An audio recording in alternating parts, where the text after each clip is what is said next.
Hi guys, Black is here. I got an email from a fan. My email address is a251370 at yahoo.com. And where did I get the 2513 from? That is my prison EF number. Yeah, that's right. I'm so old, my number only had 6 digits. The first time I picked up a guy, it was in 1992. I was not 21. I had just gotten out of prison. And I was driving past my old house and I saw a light-skinned guy walking. He was legal in Georgia. If I had been in Alabama, I'd probably been breaking the law, but I was in Georgia, so it was legal. So anyway, I asked him, first of all, I'm gonna tell you where I got the idea from. When I was in prison, I talked to several guys. He's talked to a lot of guys, and I would ask them about, their stuff happened to them when they was growing up or whatever. And a couple guys told me they would be walking down the street and they were picked up by other men to have relations with. And I thought that was so weird because, I had picked up women before, but never thought about picking up a guy. Anyway, so I saw this light-skinned guy walking, and I pulled up and I asked him, did he want to ride? And he said, yeah. He got in the car, and he told me where he lived, and I was taking him home. And first of all, he was just a little light-skinned guy, soft, straight looking, but kind of soft looking. Not soft like girly, just soft like he's suburban. Like he wasn't a thug, in other words. So anyway, I asked him, did he want to mess around? And he said, yeah, to my surprise. I'm like, wow. Actually, I asked him, was he gay or straight? And he told me he was bi. I think that was what. Anyway, it's been a long time ago, man. That's been a long time ago. Like I said, that was 92. Anywho, damn, I said I was gonna stop saying damn, I hate that. So we ended up going somewhere, I don't remember where, and we parked and we did the little touchy-feely thing, right? I lived with a straight friend. He didn't know I was bi, so I couldn't take the guy home. So we just messed around in the car. And I think I gave him my number, but he never did call me. So that was the end of that. I don't think I ever saw the guy again. Okay. Now let me tell you about this guy named Goldie, right? And this was probably not much later in years or whatever, because I think I still had the same 1980, 81 Toyota Corona liftback. But anyway, I was still living with my friend, Ron, and I was out riding around. I used to ride around. I was so hooked on doing this. I was bored. I had nothing going on. Didn't have a girlfriend. Didn't have a boyfriend or whatever. So I'm just riding around. And I picked up this light-skinned guy with a ponytail named Goldie, right? And it was on Bankhead this time. Not too far from where I picked up the first guy. Within a couple miles. So anyway, Bankhead is H.E. Holmes now, right? But anyway, so I take this guy to work. He worked at Mrs. Winters. He had a deep voice, and he seemed like he was angry with the world, so I didn't have the nerve to step to him because I was still kind of new. So I ended up just taking the guy to work. So I dropped him off at work, and I left. And I think I took my friend, Ron's girlfriend, to that same Mrs. Winters because she wanted something to eat. And I saw him in there. He seemed to be smiling and happy. And I was like, I gave him a number and I told him to call me if you need anything. And so he called me. I think that was on a Sunday. So he called me on a Wednesday and he left a message. He left his number and he was so mumbling that I didn't understand the number. I remember I had to call the number. I had to call like several numbers, like 10, but I had to listen to the recording like 10 times. And then I still couldn't get the number right because it was so mumbly. I had to call like 3 or 4 people before I got the right number. So anyway, he asked me for $20. I think he asked me for he asked me for $20 for Friday, and I told him that I would give him the $20 if he messed around with me. He told me he was straight; he didn't mess around. So I was like, "Oh, cool." So that was that, right? Wrong.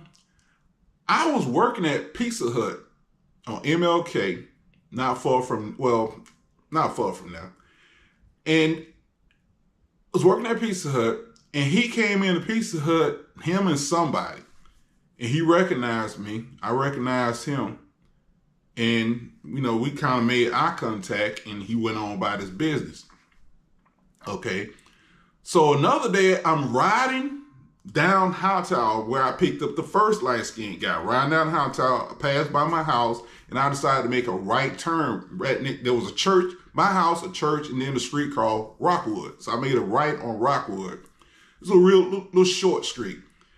So I'm driving down the street and I see a guy walking with like a white beat on and some boxers and socks. And I'm thinking, is this guy crazy or what? And I pulled up and looked at him and realized it was Goldie. He had gotten robbed and they stripped him down to his underwear. And so they took his pants, his phone. But no, people didn't have a phone back then. It was in 92. People didn't have cell phones. And if they did, it was that damn cell phone that came in a bag, car phone that came in a bag if they had. He didn't have one. But anyway, he got robbed. So I text him home, and I didn't know where he lived at that time because I picked him up. Apparently, he had walked where he lived in some apartments, and he had walked about like maybe a mile or 2 to Bankhead to the main road and catch the bus. Because if he caught the bus where the apartment was, he had to go to a train station and come all the way back. Anyway, so I take him home, and I noticed he was in the car, and he was so light-skinned, so bright, that his thighs were just bright and extremely sexy thighs, because he was slim, right? I love slim guys. Even to this day, I love slim guys. So anyway, I'm looking at his thighs, I'm like, wow, he is so, sexy.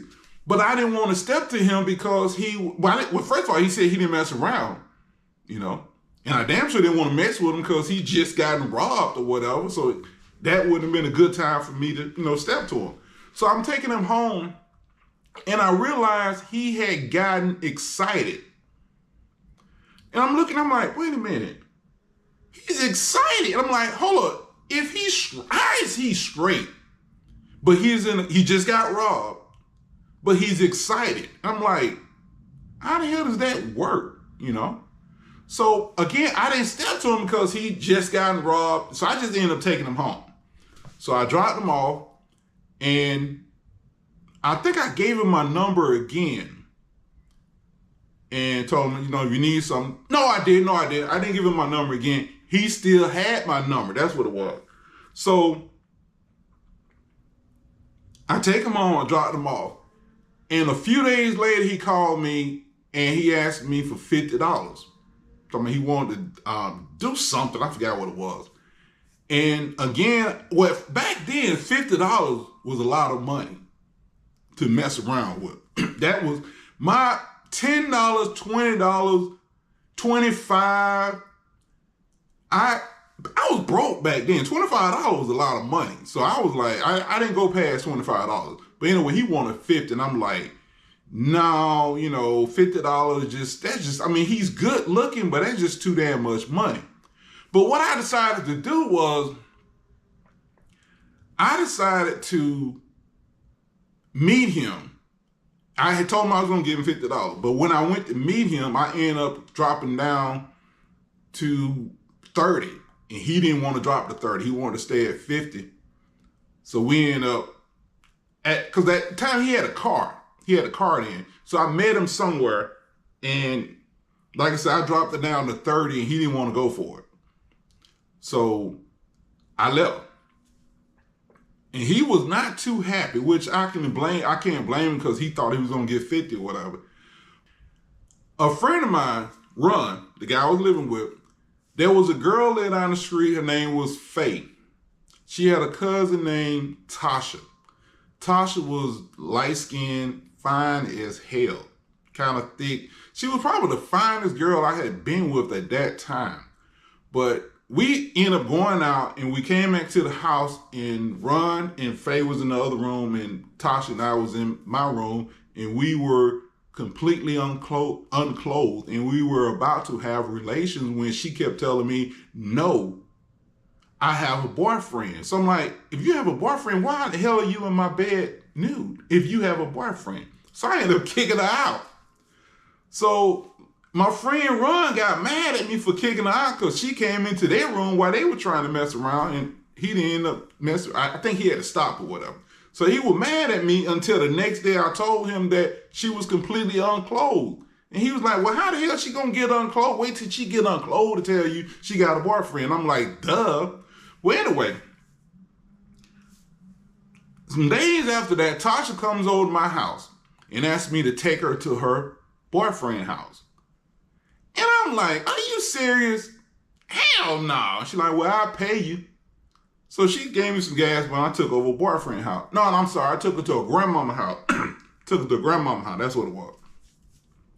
So we ride past these apartments and she looks at the apartment and says, my boyfriend lives right there. And I'm like, wait a minute, your boyfriend live right there? And she goes, yeah. And I said, what do he look like? She said, he light-skinned with a ponytail. I'm like, and she goes, oh, his name is Goldie. I'm like, God. Okay. So, I ended up taking her to a grandmama's house. And that's the end of the story. So, but Goldie and I never did actually mess around, but I just thought it was so interesting that I almost had his girlfriend. Whew. By the way, his real name, I do remember his real name. It starts with a D. I'm not going to say it, but it's a real unique name, so unique that I found him on Facebook. And he is fat now. I'm not as attracted to him now as I was when he was younger. I wonder is it because he's fat or is it because he's older? But yeah, I can find him on Facebook. And I started leaving a message, but I'm like, nah, that's okay. Anyway, Dre, if y'all have any questions, you want to hear any more stories, I had stopped uploading gay stories because people was like, you're an automotive channel. You should stick to automotive stuff. So I quit uploading gay stuff. And you know what? It seemed like my views has gone down. So I said, I'm going to start back to talking about gay stuff. Y'all let me know what you think.